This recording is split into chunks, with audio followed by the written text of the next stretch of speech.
Hello, hello, hello. How are you doing? I'm Andrea Joyce, and I am the author of 31 Ways to Self Care. I'm so excited. We're near the end. We've had a long journey together. We have shared some truths. Well, I've shared some truths. You've listened. You've held my secrets. Thank you. I appreciate you. And we're coming at the end, and these are some very serious ways to self care. They're very important. Not that the other ones aren't. I told you, every time I come to a chapter, I feel that one is important. And I think they all are. But this one for me is something that has helped me make it throughout some hard times, especially in 2020. In 2020, my oldest daughter gave me the best present she could have ever given me in life. Well, except for my granddaughter. That was the best gift she ever gave me. So this is a secondary gift, best gift that she gave me. And that was a week's vacation away.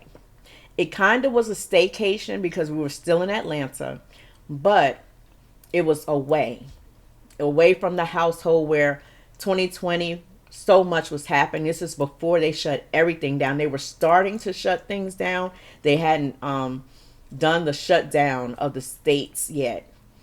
We just made it because when we came back is when they said everything was closed. I had so many issues in 2020. I felt at my breaking point. Remember, we talked a few chapters ago about me having to walk away from my job. So I had health issues.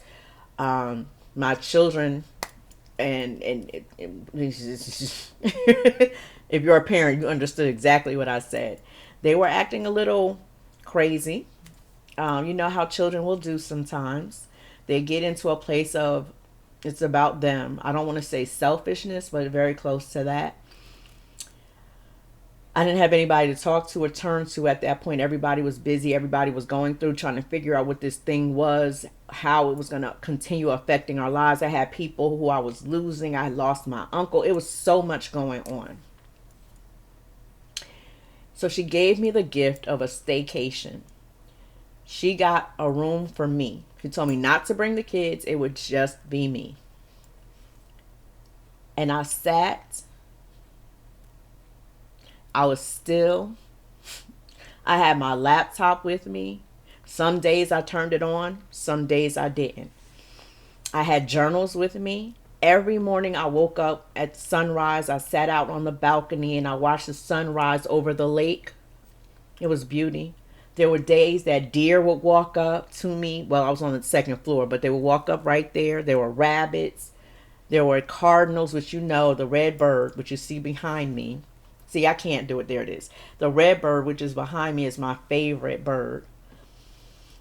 They were circling around me. Nature at its best.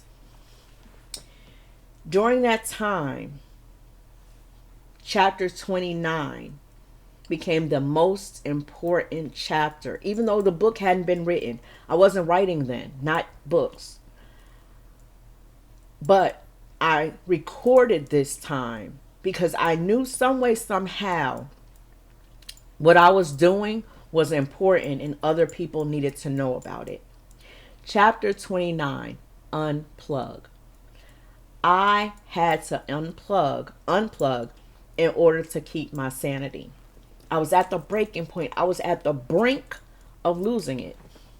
When my daughter gave me the gift and I immediately unplugged, I turned my phone off. People did not know where I was. They couldn't get in touch with me. I want to say this is before I had the car accident. Um, yes, it was right before the car accident. Thank goodness that I hadn't had the accident. I didn't hit anyone. The car took off. It hydroplaned because there was some water. So I know people were looking at me like, Andrea had an accident? The best driver on the planet? I am. So things were happening in 2020. Not a lot of good things, but things were happening. There were some blessings in 2020. Heck, I'm still alive to talk about it. I had COVID. I recovered from it. So there are great things that happened in 2020, but there's some negative things that were happening. I unplugged from everything. friends, family, even the kids. My daughter had them. She was watching them. She's an adult. So they were in great hands. They were going to school, doing what they had to do. And I was able, for the first time that year, to breathe. Every morning, I took time with my journal. I had two journals with me, a personal journal where I was writing down my feelings, my thoughts, everything, just loosey goosey all over the place.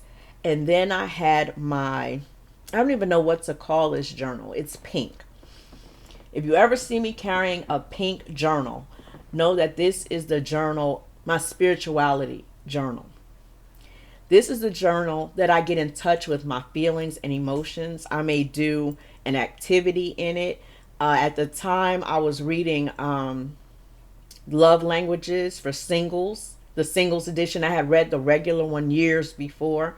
So I came back and read the singles edition. So I was answering questions in it. I better not tell you all my secrets, because if you find that journal, you know some stuff. I was reading a book, trying to remember what it was called. I can't remember. And I was answering questions from it. I was doing activities like 3,000 questions to ask yourself or something like that. I was answering those. So I was really taking a hard look at me. Remember, this was right after I was trying to figure out what TV show I liked, what cereal I liked, what fruit I liked, what colors I liked. All of this was happening all at the same time. So now I was on a retreat. That's what it felt like. And I unplugged and I was able to answer questions about myself that I didn't remember or that changed, because I had been a mom for 20 some odd years, 26 years in 2020, 26 years. So it was like, I've lived for my children for so long. I didn't know what it was like to live for myself. I made decisions based on me and my kids. I didn't make decisions based on myself. So this was like a whole self-awareness. I had to unplug in order to find myself. I had to unplug to remember who I was.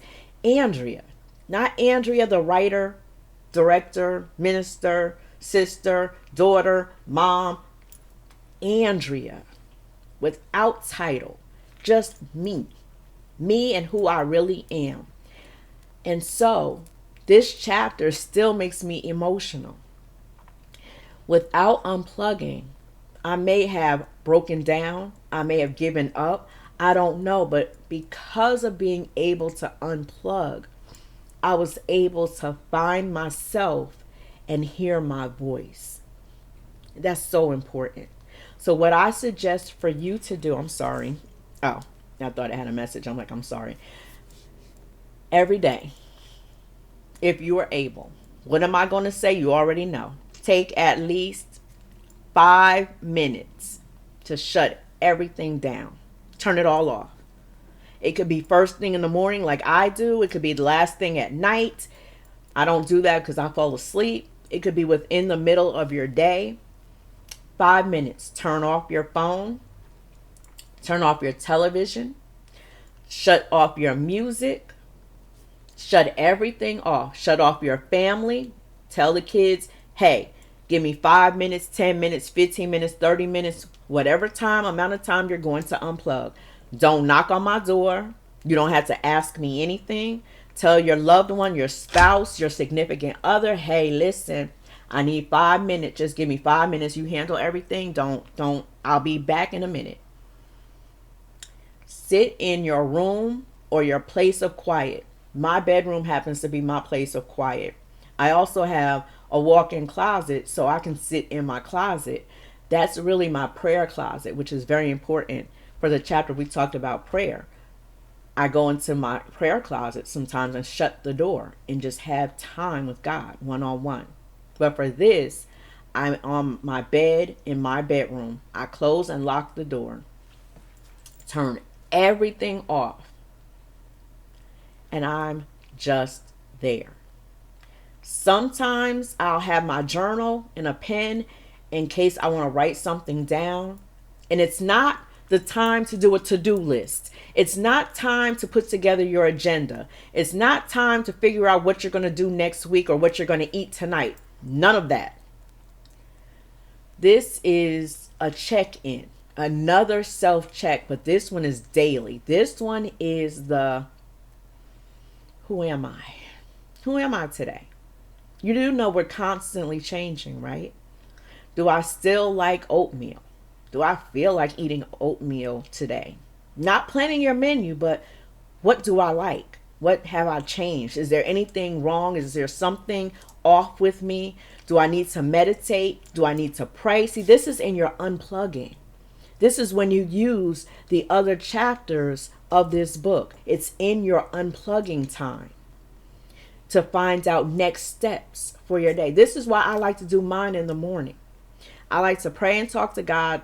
Hey, is there something I need to be doing? Can you direct my steps? Can you forgive me for what I've done? I'm talking to God, reading scripture, and then I'm unplugging as I'm able. I used to do it so much more. And there was, okay, I'll talk about that in a minute. Let me stay on unplugging. Stay where I'm at. There was a time after praying and seeking God that I would sit and say, Andrea, are you okay? Andrea, is all well in your world? Are you sad? Are you lonely? Are you upset? What can you do about that? And see, this is what I learned at the hotel, being there for that week, that 7 days of beautifulness, of peace, of calm. I got to check in with myself.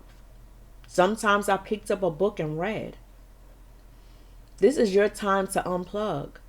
You might need to pick up a book and read. You may need to write out some things. You may need to answer some questions. But this is your time to do a daily self-check, even if only for 5 minutes. Before you start running through your day, it centers you, just like prayer does. It centers you, and it helps you to get focused. Sometimes because we're so busy and moving like this, it's hard to focus. That's why you unplug. Sometimes an unplug can last more than a day. I unplugged for my birthday this year. I went to Panama City Beach, the most beautiful beach in the world. And I unplugged. Even though people knew where I was, even though I talked to my kids every single day. I had time to be at peace and at rest. I unplugged. I wasn't checking social media, even though I had pictures posted. These were pictures that I posted, or what do you call it? I scheduled them to be posted at a certain time, a certain day, saying a certain thing, so that I could go on about my life and do what I was doing and unplug. I was going out to dinner by myself, going out to see the sights by myself, going to see the nightlife by myself. I was unplugged from everything, at the beach, at first thing in the morning, all throughout the day. By myself, I unplugged. And it helped me when I came back to reality and realized that my mom needed my attention. So I was able to unplug from everything so I could strengthen and be strengthened and woosah and release some things so that I would be in a good headspace and a good heart space to go and be there for my mom. So, unplug. It's very important. It's very necessary. Unplugging is one of the best ways to self-care. It helped me to stay planted and rooted in God. It helped me to stay planted in myself and in my goals and in my purpose. That very next year, I wrote 3 books. I completed some plays. I wrote scripts. And I really thank God for that time of unplugging, because I don't believe I would have done any of that if I hadn't been able to hear me. So, unplugging is a very good way, a great way, an awesome way to self-care. Self-care matters. It's something you should prioritize every single day.